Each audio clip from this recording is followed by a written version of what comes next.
Dear friend, today in this session, we are going to look in the broad area, conservation of biodiversity, basic approach. As you know, it is a part of our course MSD 012 Ecosystem and Natural Resources.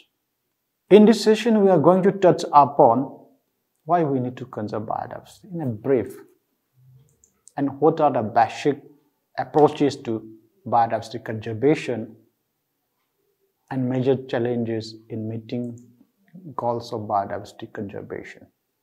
We know that the basic uses and importance of biodiversity are, if I summarize a simple language, whatever you have seen here, it gives us goods or provisioning services in the form of food, in the form of food, etc.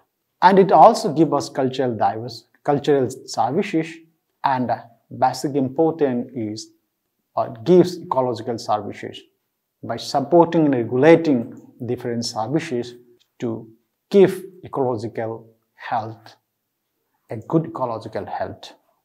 We also learn in the same time that the loss of biodiversity due to human activities that have been occur more rapidly in the past 50 years, and we have discussed about this thing in several sessions in this course. And you can look at this rapidly, that the way it is, losing in the last 50 years, it's very high as compared to at any time in the human history before. So as a result of this loss of biodiversity, and we know the use of biodiversity, then due to this loss, it has impact on the productivity of most of the ecosystem, and declining the productivity of the ecosystem. The supply of various goods and services provided by nature is also getting hampered. This calls for global and national attention to save biodiversity further decline and to adopt various conservation practices. When you talk about conservation of biodiversity, what does it mean? Conservation of biodiversity means the management of human use of biosphere so that it may give maximum benefit to the present generation while maintaining its potential to meet the needs and aspiration of the future generation. It's talking about sustainability, right? The major aims of the conservation of biodiversity are at conserving the diversity at all the levels, including genetic, species, and ecosystems. Includes promoting sustainable use of all its components, including plants, animal, microorganisms. Protecting natural habitats from degradation and fragmentation is also an important part of biodiversity conservation program. So this conservation of biodiversity also provides, for fair and equitable sharing of benefits that arises from the use of bioresources and associated traditional knowledge. If you look worldwide, a number of international, regional and national levels programs are being carried out to ensure conservation of biodiversity and to check its further depletion. Convention of Biological Diversity is one of the key agreements adopted at the Earth Summit in 1992 that simply aims at conserving rich biodiversity of the planet. So the main important point what we need to understand is that since we know that biodiversity includes all living communities and their attributes, understanding of basic principle of biology and ecology is very crucial for the management or conservation of biodiversity. So we need to understand different approaches to biodiversity conservation. And that's why that conservation biology, which is evolved with the main purpose of conserving the biodiversity, has become one of the mature discipline in the mid-20th centuries is, ecologists, naturalists, and other scientists, they began to collectively research and address issues pertaining to global declines in biodiversity. In fact, conservation biology includes principles, guidelines, and tools for the purpose of protecting biodiversity. This conservation biology is a crisis-oriented and multidisciplinary subject. We can say that it is multidisciplinary, that includes biology, ecology, social organization, education, and many other disciplines. In conservation biology, we'll see the conservation ethics advocates management of natural resources for the purpose of sustaining this biodiversity in a species, ecosystem, and the evolutionary process in the human culture and society. When you talk about extinction, in response to the extinction crisis, the research of conservation biologists is being organized into strategic plans that include principles, guidelines, and tools for the purpose of protecting biodiversity. So in this way, when in the process of understanding, learning, and when we have shown that conservation biology is one of the important tools in achieving biodiversity conservation. So you can see two basic strategies of biodiversity conservation. One is in situ conservation strategies, the other is action to conservation strategies. In situ conservation strategy, the conservation of biological diversity is done in their natural habitats through protection of total ecosystem. While in case of action to conservation, the conservation of biodiversity happen at or done at place away from their natural habitat. And we realize, it has also been realized when you talk about in situ conservation strategy that when we preserve the habitat, and reintroducing eliminated indigenous species is one of the more effective to conserve biodiversity in general. Because when we talk about conservation, biological conservation, we know that something is wrong is happening. Right, so that's why we preserve the habitat. Once the preservation of the remaining native species in an area is assured, then you can do, or we can do reintroduction of those species can be attempted. Sometime in that process, we'll find out missing species. Those missing species can be identified from the databases such as, Encyclopedia of Life and Global Biodiversity Information Facilities, IUCN Red List, and so many from the data bank. On the other hand, invasive alien species is one of the threat to biodiversity, natural plant or natural habitat. So, preventing entry of invasive alien species and managing them in situation of their unintentional or accidental introduction, it will help in preserving native biodiversity in natural habitat. So these exotic species that have become a pest can also be identified taxonomically. For example, looking into some of the digitally automated identification system like the barcode of life, which we have managed for the research.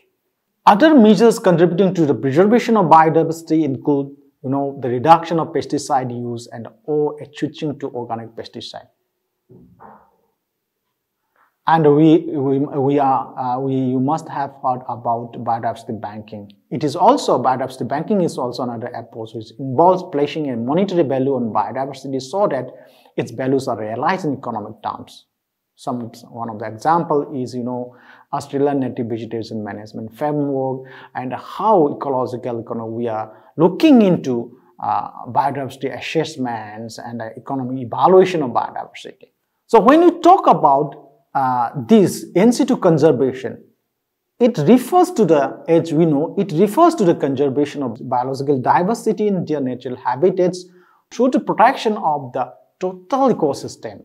So the area which provide protection to the biological diversity in their place or natural habitat can be categorized as protected areas, biosphere reserve, sacred forest, and sacred lakes. And on from conservation of agricultural biodiversity in case of that human managed ecosystem or human managed biodiversity. And what is protected areas? These protected areas are areas of land and or sea specially dedicated to the protection and maintenance of biodiversity and are managed through legal or other effective means. Some of the examples of protected areas are, it's very common to you, national parks and wildlife sanctuary. The major benefits we're getting from protected areas are, it maintains viable population of all native species and subspecies. It maintains the genetic and distribution of communities and habitats and conserve the genetic diversity of all the present species, prevent man-made introduction of exotic species. And what are national parks and sanctuaries? National park, it is an area which is strictly reserved for the welfare of wildlife and where activities such as forestry, grazing or cultivation are not allowed. And mention may be made here that in earliest time is Yellowstone National Park in USA, and one is Royal near Sydney, Australia. They were chosen of their scenic beauty and recreational values. In India, Jim Corbett National Park, that is near Nainital, is the first national park which was established in India.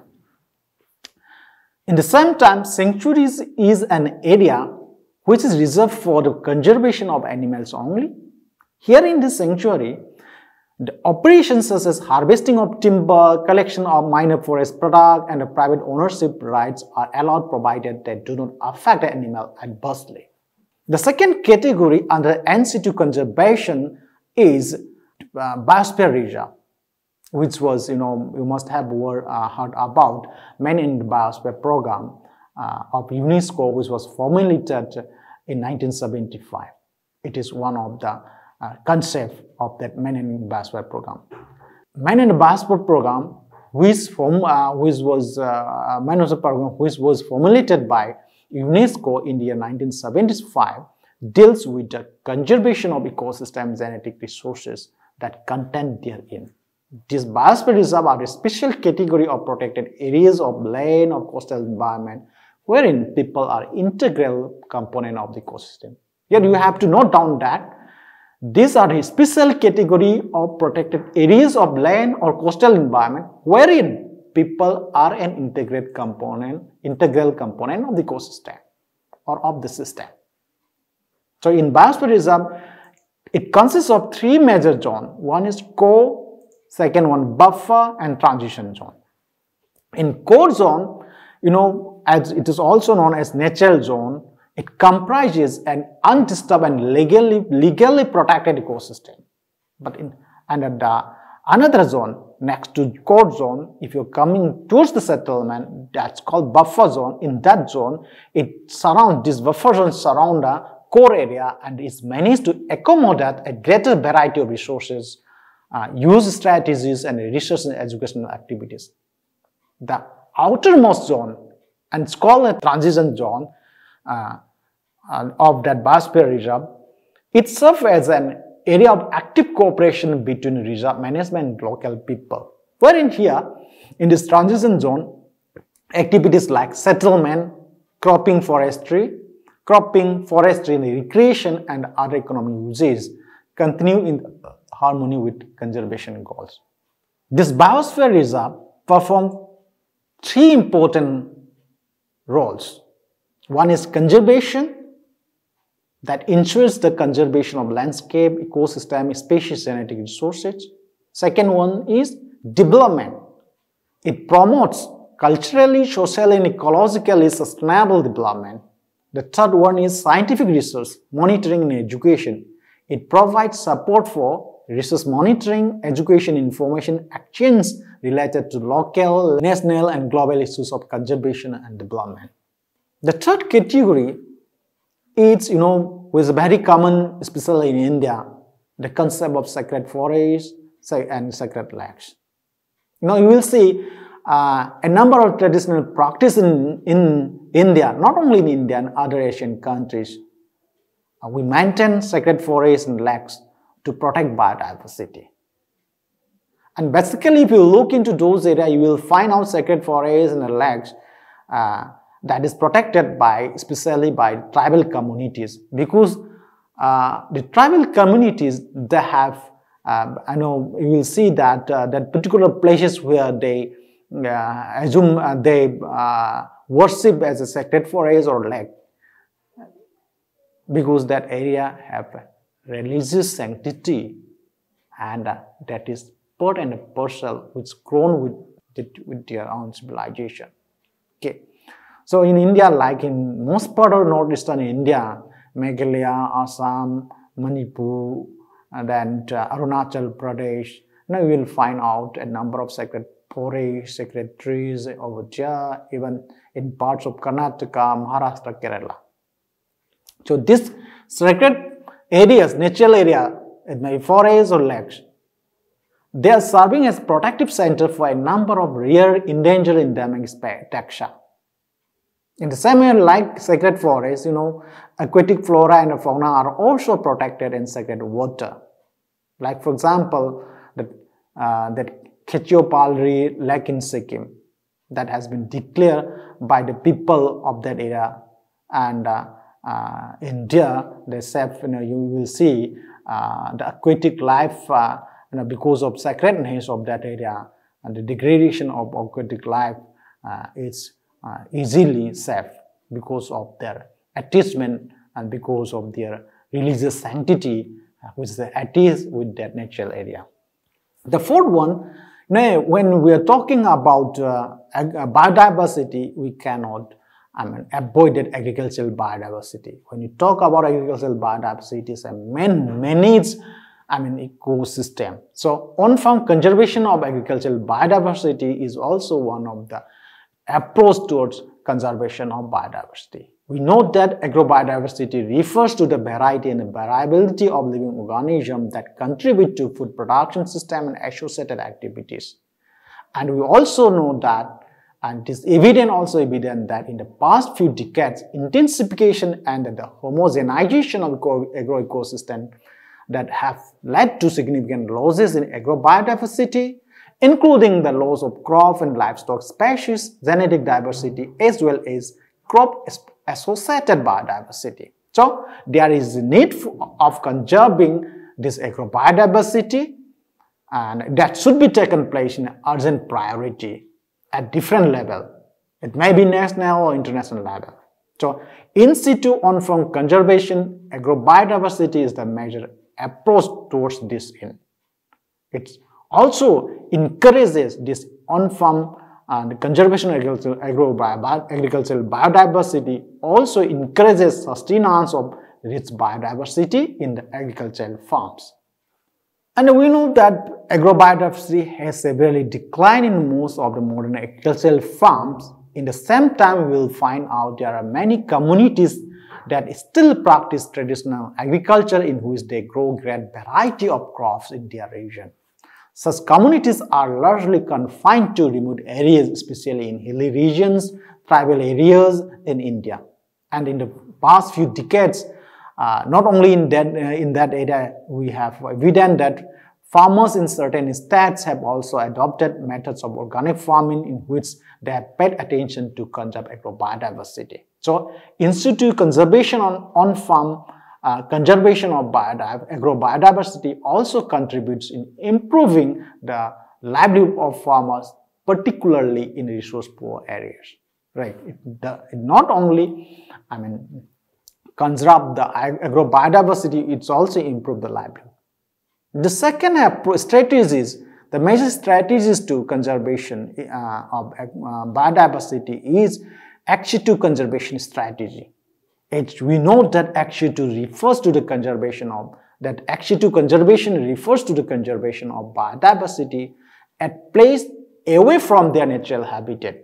So, for ex-situ conservation of biodiversity, like germplasm or gene banks are established. That includes botanical garden, zoos, genetic resource center, seed tissue culture, DNA bank. Then you have seen seed gene banks.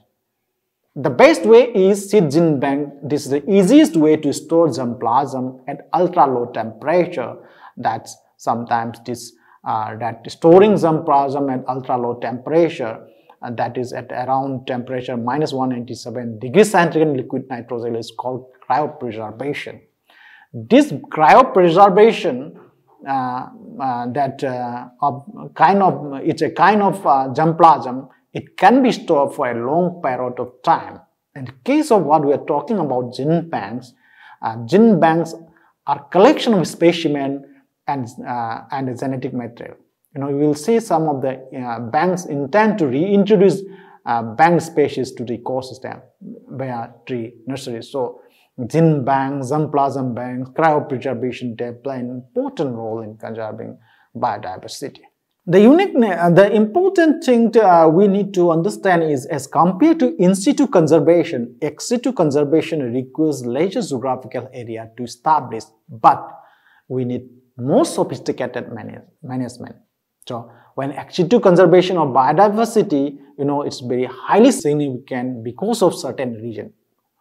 Two of the basic reasons one is the conservation of wild varieties of plant or crops and culture of microorganisms provide as a source of genetic material. Second one is, plants and animals conserved in botanical gardens, zoos and aquaria can be used to restore degraded land, reintroduce those species into the wildlife, and restock depleted population in the wild.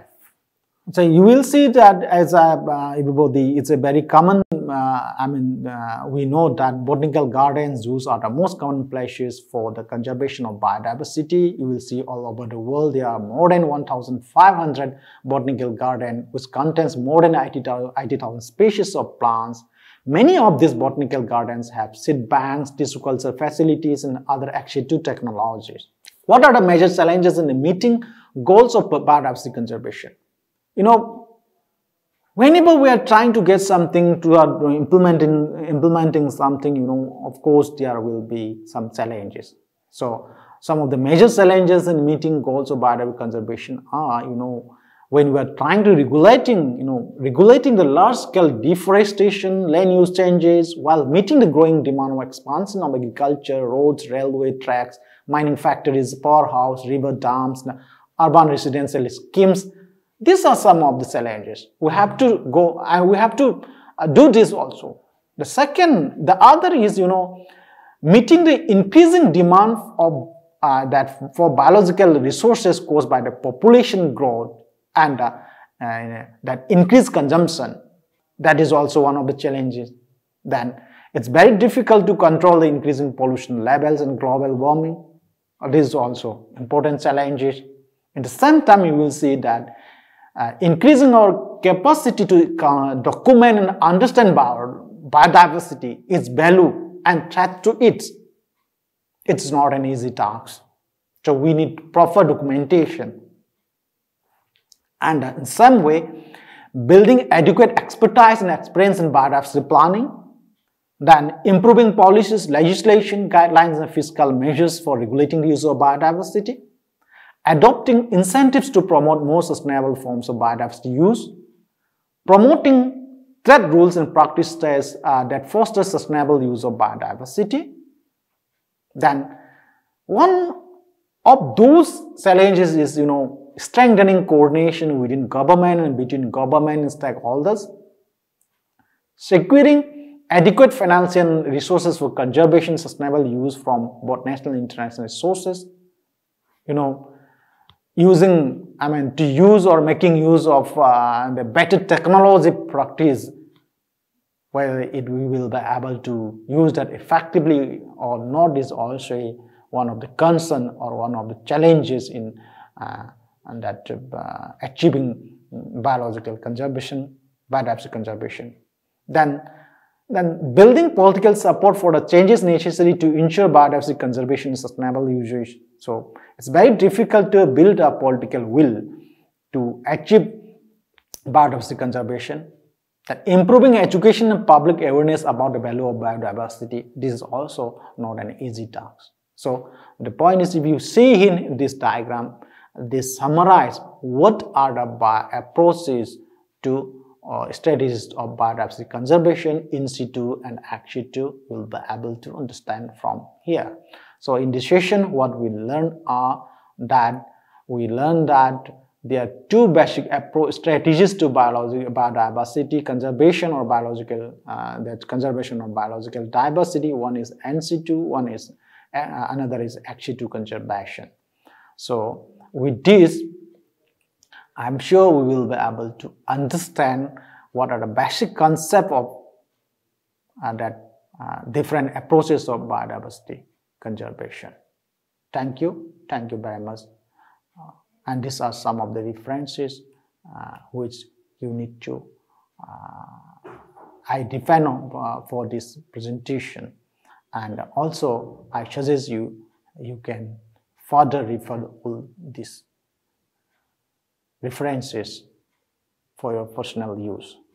Thank you very much. Thank you.